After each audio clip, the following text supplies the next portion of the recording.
Hey, James. Sometimes I feel like we just talk about tactics, right? Like, do this, do that. But then, how do you even know if this or that is actually working? Spot on, Emma. Absolutely spot on. It's a brilliant point, actually. We've got episode 20 today, and I wanted to dive into exactly that, analysing data for better decisions. Because, quite frankly, without understanding your data, you're essentially, you're just throwing darts in the dark, aren't you? In affiliate marketing, it's not enough to just set up a campaign and hope for the best. You need to know what's hitting the bullseye and what's totally missing the board. Yeah, exactly. It's like you launch something, you see some clicks, maybe even a few sales, but then are those sales actually profitable? Are they sustainable?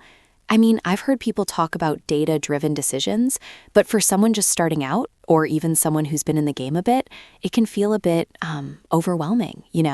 Like, where do you even begin with all that information? It absolutely can feel daunting. But the thing is, Emma, it's the bedrock. It's the difference between being a casual affiliate and building a really robust, scalable business.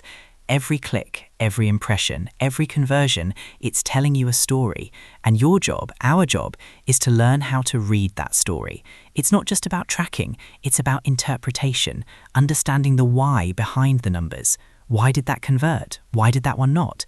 That's where the real advantage lies, really. Okay, so if we're reading the story, what are the key chapters we should be looking at first? I mean, there's so many metrics out there, right? Like conversion rate, click-through rate. Where do you start? Excellent question, Emma. It's easy to get lost in the weeds, but there are a few absolute non-negotiables. First off, obviously, conversion rate. This is how many people who click actually end up buying or completing the desired action. If your conversion rate is low, it means your traffic isn't relevant, or your offer isn't compelling enough, or perhaps your landing page has issues. Then there's EPC, or earnings per click. This tells you how much you earn on average for every click you send. It's a brilliant indicator of offer profitability.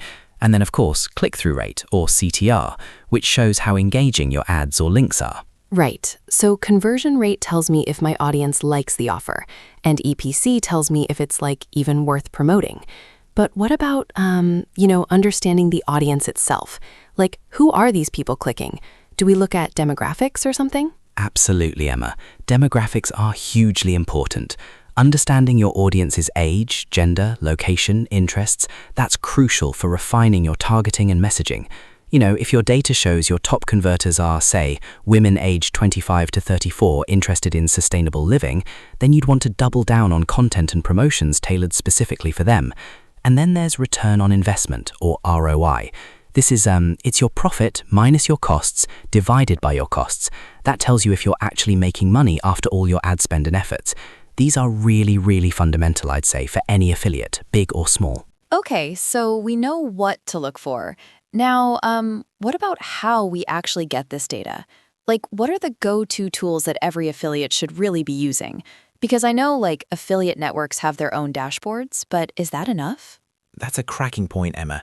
Affiliate network dashboards are a great starting point, absolutely.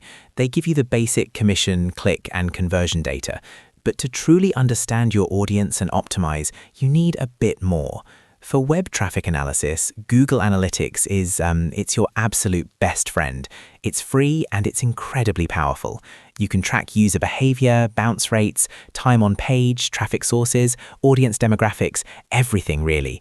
It gives you that deeper insight into how people are interacting with your content once they hit your site. Oh, so Google Analytics helps me see, if people land on my page and then immediately leave, right? That's good to know. Are there other tools, if I want to see what parts of my page people are actually looking at? Precisely. For that kind of visual insight, you'd look at tools like Hotjar or Crazy Egg. These offer heat maps which literally show you where users are clicking, scrolling, and even hovering on your page.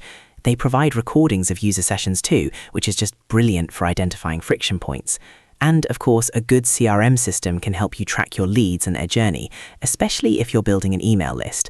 For A/B testing, tools like Optimizely or even built-in features in your website builder are invaluable. They let you test different headlines, button colors, calls to action to see what performs best. Okay, so we've got all this data, right? We've used Google Analytics, maybe a heat map, and we're seeing all these numbers. But, what's the actual mental leap from seeing a number to actually changing my strategy? How do you go from, oh, my bounce rate is high, to this is what I need to do? That's where the art meets the science, Emma. It's about interpreting the story the data is telling you. A high bounce rate, for example, could mean several things, couldn't it? Perhaps your traffic source isn't targeted enough, so people are arriving on your page expecting something different. Or maybe your landing page is just, not engaging enough, or it loads too slowly. So the first step is to identify the problem, then formulate a hypothesis. A hypothesis? Like in science class. So I'd be like, I think my headline isn't clear enough or something. Exactly. You'd say, my bounce rate is high. I hypothesize that changing my headline to be more specific will reduce the bounce rate. Then you test it. That's where your A/B testing tools come in.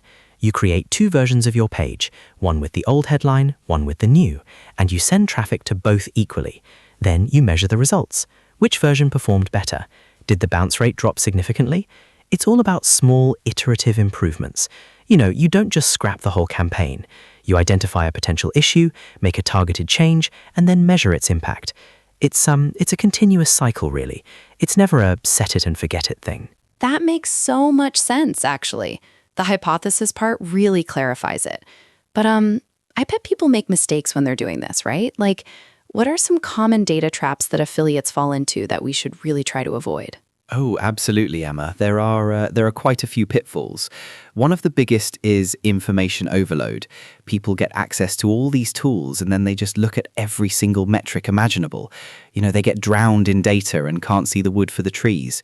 You really need to focus on those key metrics we discussed earlier and the ones most relevant to your specific goals.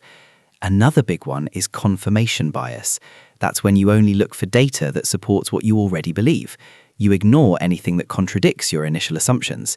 It's a very human thing, but disastrous for objective analysis. Oh, yeah. I can totally see that happening. You really want your idea to work, so you just find the numbers that make it look good.